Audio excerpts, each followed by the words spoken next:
whenever you are, ready to go. Good morning, my name is Jaxson O, and I am presenting to you the benefits of physical therapy.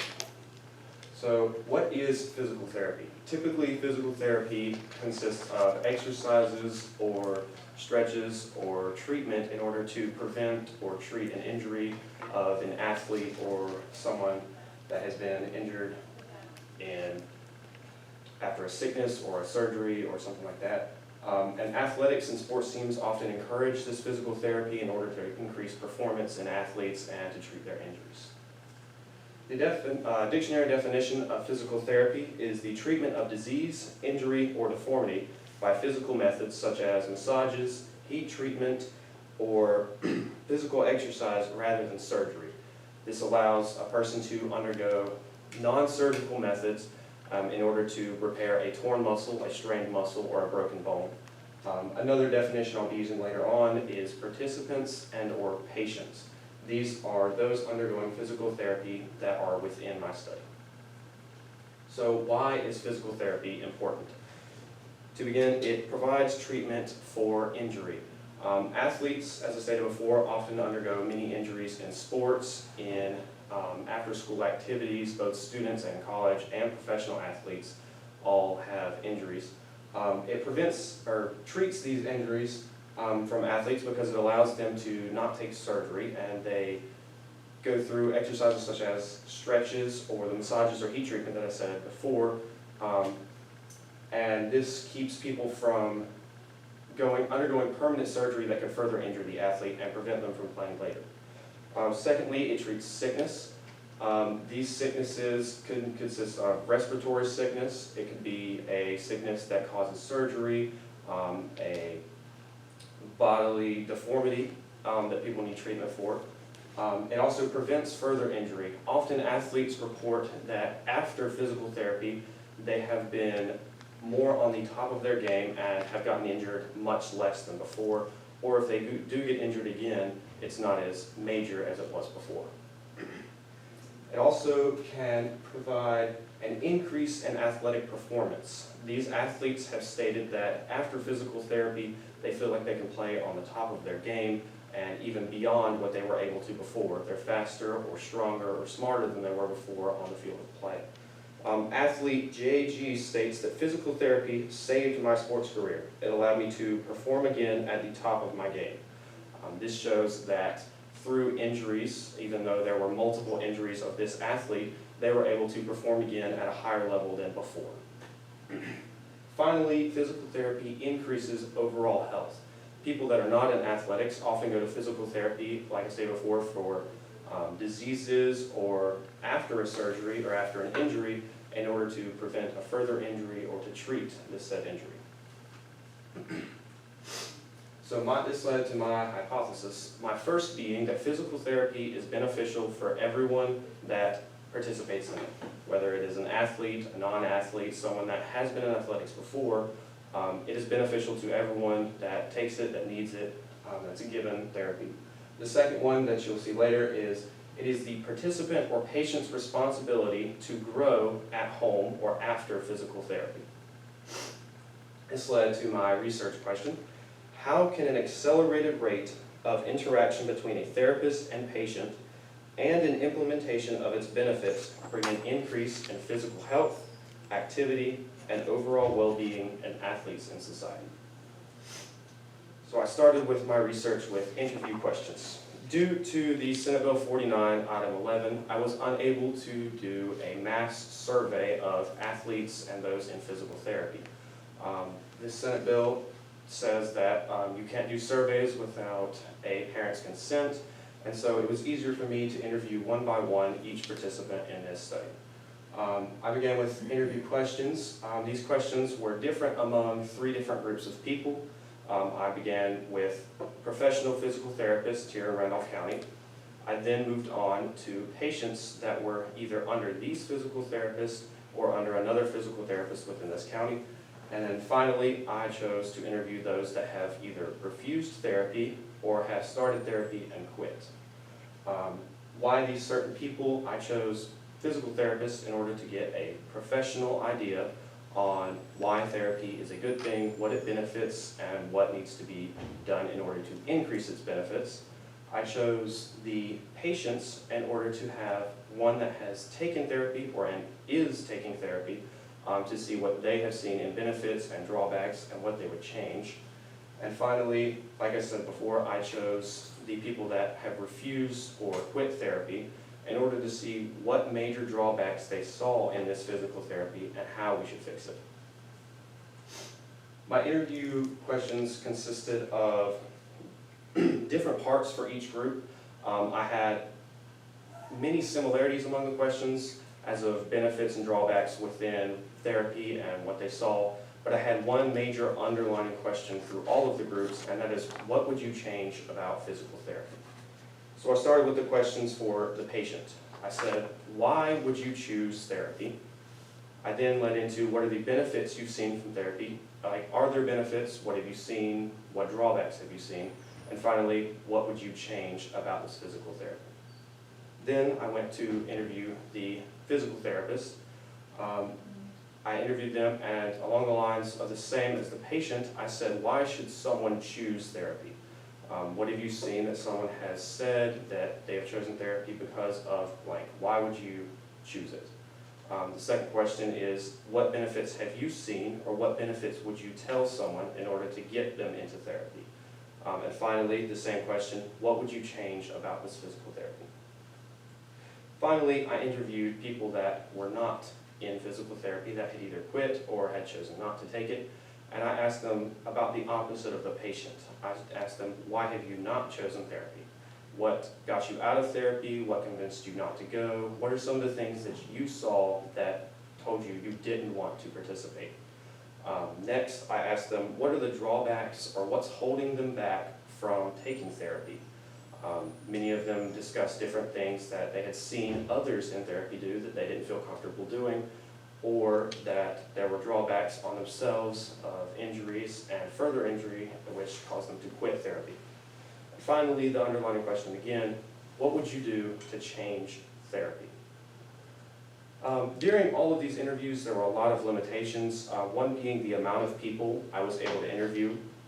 I was only able to interview 2 professional physical therapists. It was hard to gain time with them in order to line up my schedule with school along with their schedule with work.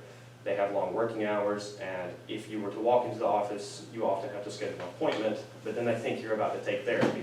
So you can't really schedule an appointment to say, hey, I need to sit down and talk. So I had to find time outside of school and outside of their work hours to sit down and talk to them about different physical therapy. Another limitation was the different perspectives, and this is really bias. And obviously a physical therapist is going to tell you, yes, physical therapy is good. Physical therapy benefits you. And they often don't tell you what hurts the patient or what they've seen that's a drawback or that's bad for the patient. And also people that don't take physical therapy will obviously tell you don't take it, or they'll only tell you the drawbacks or the things that they've seen. So I decided to get, like I said, the 3 different perspectives in order to gain a different area of knowledge from each person. And finally, it was the time. Like I mentioned before, it was really hard to get time with the physical therapists. I had to get time outside of school and after school activities and outside of their working hours. But another hard thing was I was only able to interview 4 people that had decided to quit therapy, because often it is seen that once someone has recommended therapy and they take therapy, it allows them to increase their performance and they feel better and they prevent injuries, and they often tell you do take therapy. So in order to find these people that didn't take it or chose not to, it was very time consuming and it was hard to find them. So my results. These questions led to very consistent answers among all of my interviews. Even though they were all similar questions, they were all based on that certain group of people, so they all had a different question. But 100% of all of the people that were asked if they had taken therapy, had they seen benefits, 100% of them said yes. Physical therapy has benefited them in some way. It has either enhanced performance, it has helped prevent an injury, or it has led them to increase their physical therapy in order to feel better after a sickness or surgery. And out of the underlying question that I had before of what would you change about therapy, 83% of all of the people answered the communication between a patient and its therapist.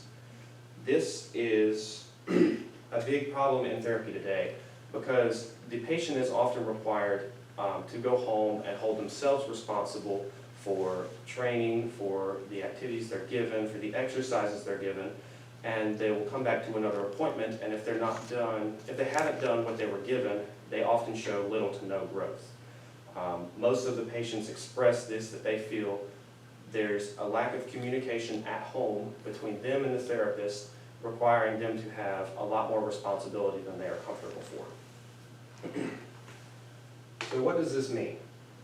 This means that the patients have a problem with their responsibility and what they see as what they have to do and be responsible for.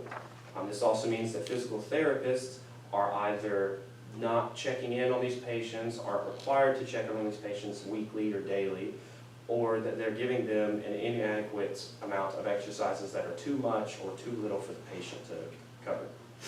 So why is this important? This is important because in order to increase physical therapy's benefits and its overall popularity among different people, it has to be at the top of its game, and it has to be improved in order for people like the 4 individuals that had quit therapy or chosen not to be encouraged to take therapy.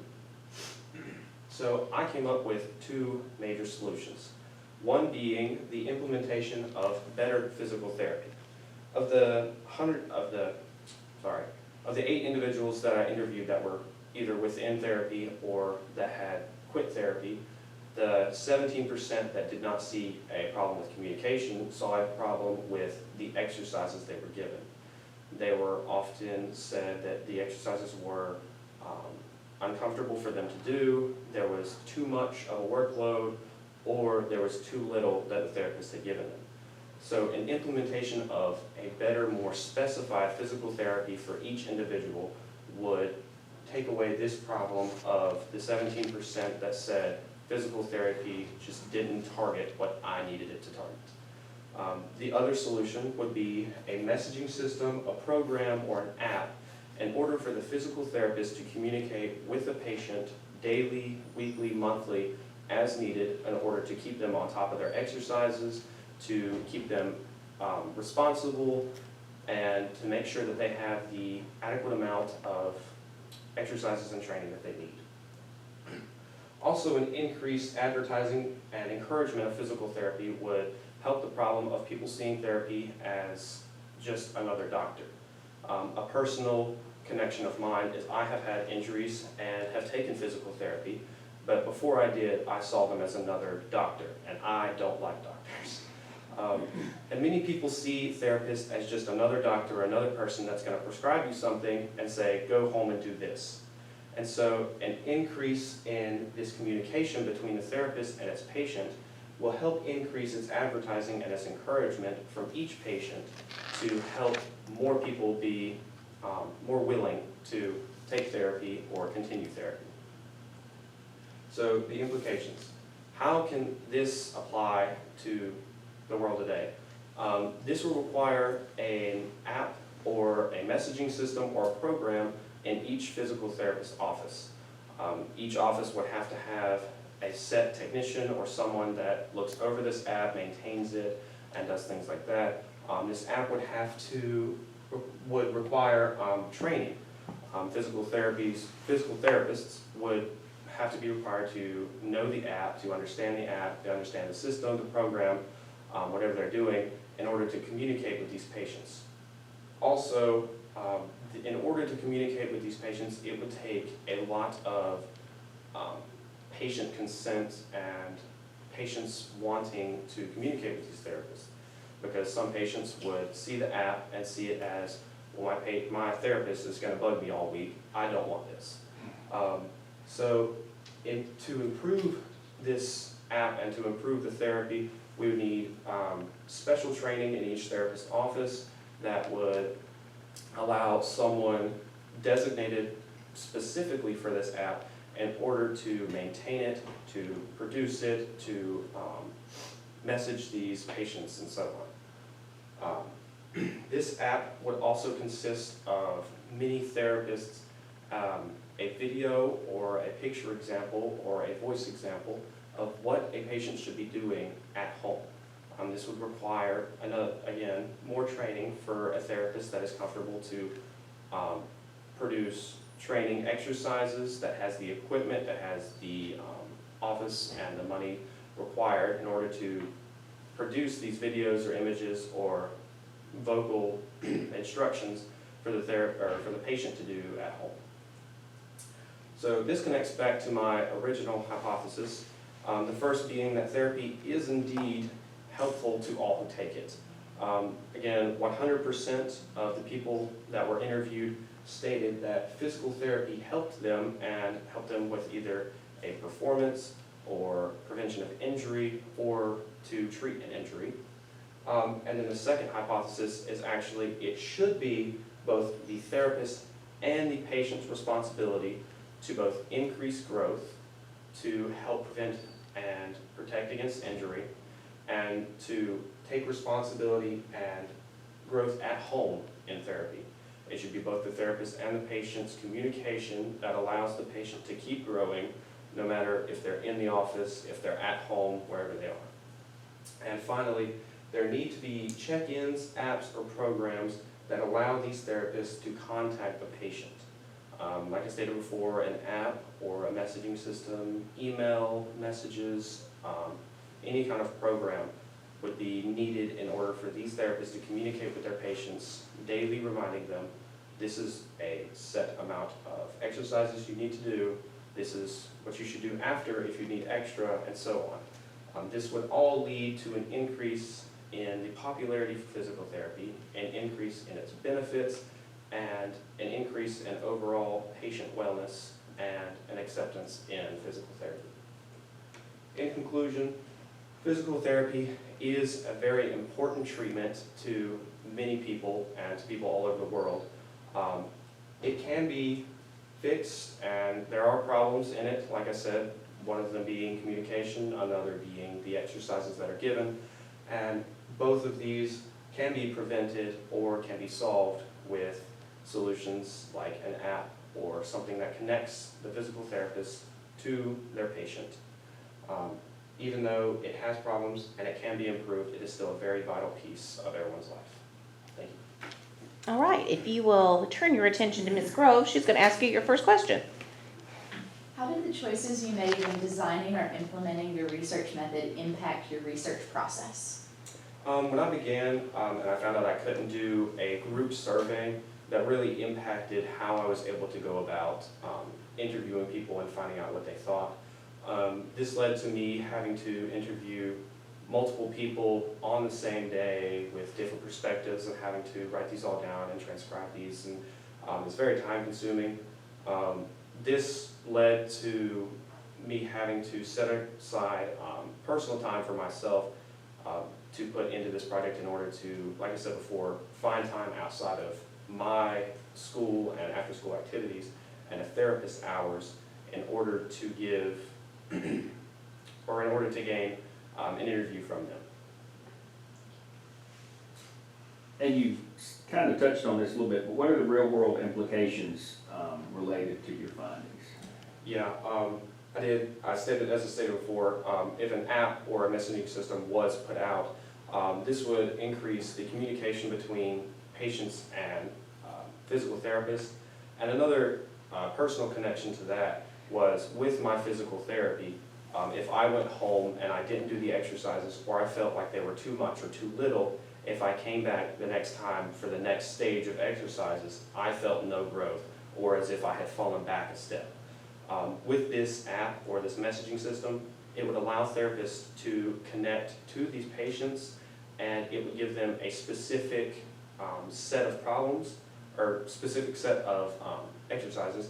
And if the patient had problems with these exercises, they could also contact or call or text these therapists and say, this is what I have dealt with, this is what I feel I'm improving in, this is what I'm not improving in, and they could both communicate on a better way to implement therapy. How did you handle the uncertainty of the research process? I was very uncertain on getting a professional opinion from the therapist, because it was, like I said, very time consuming and I had to work around a bunch of different conflicts. But as I handled that, I really wanted at least 4 professional opinions, because 4 is a good number on average to get an amount of votes or an amount of questions for a percentage. But even with the uncertainty of 2, I determined that having a professional opinion was better than having none at all. I went in with these therapists and I interviewed them and I got as much information as I could, and percentage-wise, it worked out great because both of them agreed, of course, that physical therapy is good for you, and agreed on both benefits and drawbacks of physical therapy. All right, thank you very much.